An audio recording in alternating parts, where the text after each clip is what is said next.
that also then, by the way, before I turn to where we are, leads into the right fiscal policy response to a financial crisis. Because the right fiscal policy response, when you've got these two things happening simultaneously, is what I call a barbell approach, where you do a lot of upfront stimulus to take the edge off of the elevated unemployment rate, but you couple it with a lot of deficit reduction that's enacted now, but is delayed in its implementation.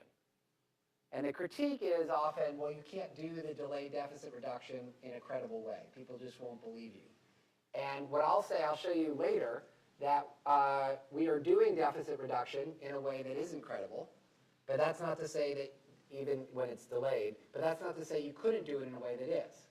To do it credibly, what you'd want to do is have it be specific, have it be gradual, and have it be hard to reverse. So I'll give you an example.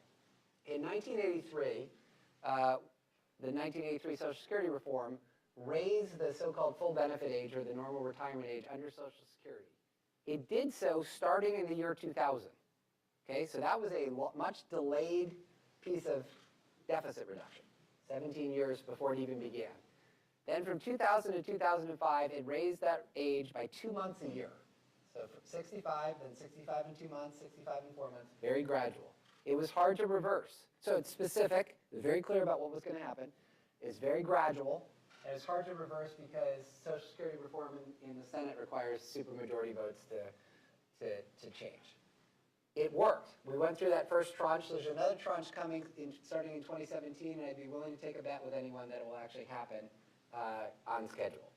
So that illustrates the way to do it correctly. Instead, as I'm going to show you later in the presentation, the way we are doing it is not specific. We're capping discretionary spending and just saying it shall be X without providing any underlying detail behind it.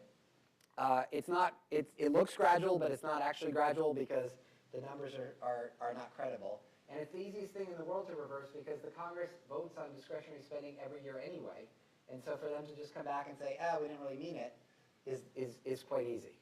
So there is a way to do the back part of the barbell in a way that's credible. We're just, unfortunately, not doing it. In any case, that is in my opinion, the right fiscal policy response to this duality of problems.